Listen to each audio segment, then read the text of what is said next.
देखो बच्चों, जैसे हम लोग अभी पिछले वीडियो में हम लोगों ने देखा कि किस प्रकार से हड़प्पा सभ्यता में पुरातत्व जो वस्तुएं हमें मिली, जिसमें मोहरे, मनके, वाट, पत्थर के फलक, पकी हुई ईंटें जो हमें प्राप्त हुई थी। उसके बाद हमें आगे चलना था, हड़प्पा सभ्यता के स्थान और प्रमुख केंद्रों के बारे में हम लोग को पढ़ना था। तो देखो, सर जॉन मार्शल साहब जो थे, तो सर जॉन मार्शल साहब ने, आपको जैसे पता है कि उनके निर्देशन में सिंधु घाटी सभ्यता के कई कई क्रमिक रूप से विस्तार हुए, क्रमिक रूप से अनेक स्थलों की खुदाई हुई, जैसा कि हम लोगों ने पिछले वीडियो में पढ़ा था। तो सर जॉन मार्शल साहब के निर्देशन में जो जगह जगह अलग अलग तरीके से बहुत सारी खुदाइयाँ हुई, जिससे पूरे के पूरे मानव इतिहास में पूरे विश्व के पटल पर ये चीज़ें उजागर हुई, और उसी का परिणाम स्वरूप है ये हड़प्पा सभ्यता हमारी आई। अब ये एक बहुत बड़ा परिवर्तन का काल था, इसको परिवर्तन का काल भी माना गया, क्योंकि इसमें पेशेवर जो पुरातत्वविद थे, उसमें यूनान तथा क्रीट के उत्खनन से संबंधित बहुत सारे अनुभवों का भी प्रयोग सिंधु घाटी सभ्यता में किया गया, उसके उत्खनन में उसका प्रयोग किया गया। इसी तरह से कनिंघम की साहब की तरह सर जॉन मार्शल साहब ने क्या किया, बहुत सारे ऐसे खोजों में अपनी रुचि दिखाई, लेकिन सबसे ज़्यादा रुचि और सबसे ज़्यादा उन्होंने एक्साइटमेंट अपना दिखाया वो सिंधु घाटी सभ्यता के अंतर्गत ही उन्होंने दिखाया था। अब इसमें सबसे महत्वपूर्ण बिंदु क्या है, क्योंकि सिंधु घाटी सभ्यता नाम कैसे पड़ा, उसका कारण क्या था। चूँकि वहीं पर सिंधु नदी बहती है और सिंधु नदी के किनारे होने के कारण इसका नाम सिंधु सभ्यता किया गया, और इसकी तिथि का निर्धारण भी करने का कार्य जॉन मार्शल साहब द्वारा ही किया गया था। मार्शल साहब के अनुसार उन्होंने ये बात बोली थी कि सिंधु सभ्यता का कालक्रम लगभग 3250 से 2750 ईस्वी पूर्व तक का था, और इस प्रकार सिंधु सभ्यता की खोज और विकास के स्वरूप में सबसे बड़ा योगदान अगर हम मानते हैं, योगदान अगर इतिहासकार मानते हैं, और इतिहास में ये योगदान का स्वरूप अगर देखा जाता है तो वो मार्शल साहब का ही था। अब मुख्य रूप से हम लोग प्रमुख केंद्र के बारे में अगर देखें कि मूल रूप से प्रमुख केंद्र क्या क्या थे, तो उस प्रमुख केंद्रों में हड़प्पा स्वयं एक था, मोहनजोदड़ो, कालीबंगम, चन्हुदड़ो और लोथल। अब इसमें हड़प्पा का मेन क्या स्वरूप था, तो हड़प्पा एक तरह के एक दुर्ग के रूप में था, जो बहुत बड़े प्राचीर से सुरक्षात्मक रूप से घेरा गया था, और उसमें बहुत सारे मोहरे, और एक सबसे बड़ी चीज़ जिसका नाम सबसे ऊपर आता है वो है श्रृंगी पक्षी के रूप में। श्रृंगी एक पक्षी भी आप कह सकते हैं, एक हिरन का एक स्वरूप आप कह सकते हैं। आप लोग बीच में एक मूवीज़ भी शायद इस पे आई हुई थी, एक मूवीज़ में जिसमें लास्ट में दिखाया गया था कि हड़प्पा सभ्यता का प्रारंभ के स्वरूप और उसकी अंत के स्वरूप का भी उस पर वर्णन किया हुआ था। उसमें आपने देखा होगा कि एक श्रृंगी पशु लास्ट में दिखाया जाता है।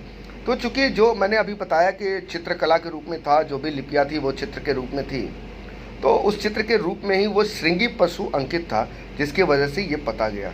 और वहाँ पे ये भी पता चला खुदाई से कि शव जो वहाँ होते थे वो उत्तर दक्षिण दिशा की ओर दिफराए जाते थे, और इसी वजह से वहाँ पे बहुत सारी कुछ सीपी प्राप्त हुई, सुरमा लगाने की सलाइयाँ प्राप्त हुई। आप लोगों को इंटरमीडिएट के जो बच्चे हो, आप लोग जो राजकीय आश्रम पद्धति विद्यालय सिरसियाहत्तीपुर की बच्चियाँ हैं, आप लोगों को याद होगा, आप लोगों को जब कुशीनगर हम लोगों ने बौद्ध संग्रहालय घुमाया था, तो बौद्ध संग्रहालय में बहुत सारे पुराने ईंट्स, कुछ चूड़ियाँ, आँखों में सुरमा लगाने के कीले, कुछ लकड़ियाँ, कुछ ऐसी चीज़ें आप लोग को मैंने दिखाई थी, और उसमें उस समय आप लोग को ये बातें हमने समझाई हुई थी। तो इसी प्रकार की वो चीज़ें उसमें भी प्राप्त हुई, जिसमें सीपी भी प्राप्त की गई थी, कुछ दर्पण प्राप्त किए गए थे। तो ये सारी चीज़ें प्राप्त की गई थी, जो कि हड़प्पा से। दूसरा नाम आता है मोहनजोदड़ो का।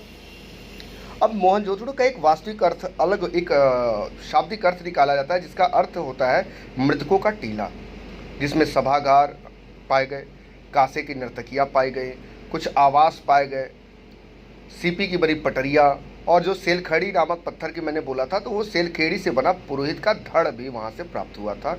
और वहाँ पे एक आकृति अंकित है, जो एक मुद्रा पे अंकित है, जिसमें आधा भाग मानव का और आधा भाग जो था वो बाघ का था, जिसकी वजह से ये क्लियर चीज़ें समझ में आ गई कि वो जो दुर्ग था, उस दुर्ग के टीलों को स्तूप का भी टीला कह सकते हैं। जैसा कि कुशीनगर में भी आप लोगों ने एक स्तूपा देखा हुआ है जब आप लोग भ्रमण किए हुए थे, उसी प्रकार से वहाँ पे भी मोहनजोदड़ो में ये स्तूप पाई गई थी, और इसीलिए उसे मृतकों का टीला का नाम दिया गया।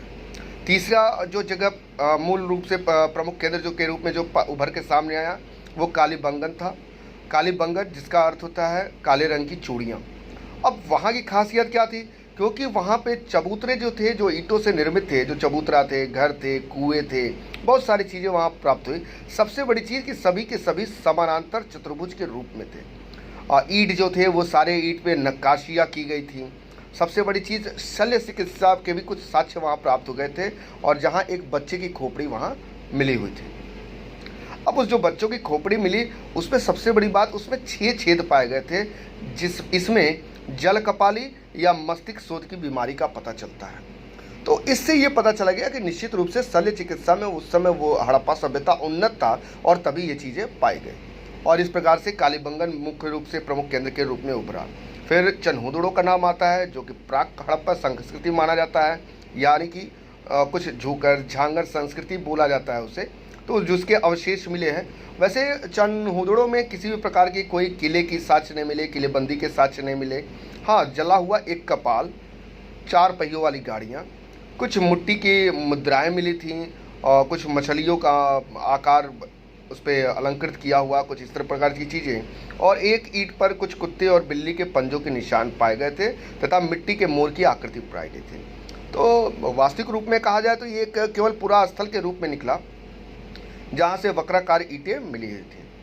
और अंतिम जो प्रमुख केंद्र के रूप में माना गया वो लोथल का नाम आया, चूँकि ये एक बंदरगाह था। यहाँ से फारस की मोहरें, धान, बाजरा, पके रंगों का रंगा पात्र, घोड़े की लघु मृण मूर्ति यानी कि मूर्तियाँ, और दूसरा कुछ समाधियों के 3 युगली समाधि जो लोग लेते थे पहले, उस तरह से कुछ साक्ष्य प्राप्त हुए थे, जहाँ से तांबे और सोने का काम करने वाली शिल्पियों की उद्योगशालाएं भी प्राप्त हुई, और वो भी प्रकाश में लाई गई, वो भी इतिहास में वास्तविक रूप से परिपक्व में आ गया। अब सबसे बड़ी चीज़ कि जब शिल्प उत्पादन की हम बात करते हैं, जिससे मनका यानी कि बीड्स की हम बोलते हैं, तो उसकी बहुत ज़्यादा महत्ता रही। मन के अनेक आकार के होते थे, चक्राकार, बेलनाकार, गोलनाकार, बहुत तरीके की होती थी, जिसमें चित्रकारी द्वारा उसे सजाया जाता था। उसे मनकों का नाम भी दिया गया था। इसमें नागेश्वर एवं बालाकोट शंख, ये एक शंख की स्वरूप है।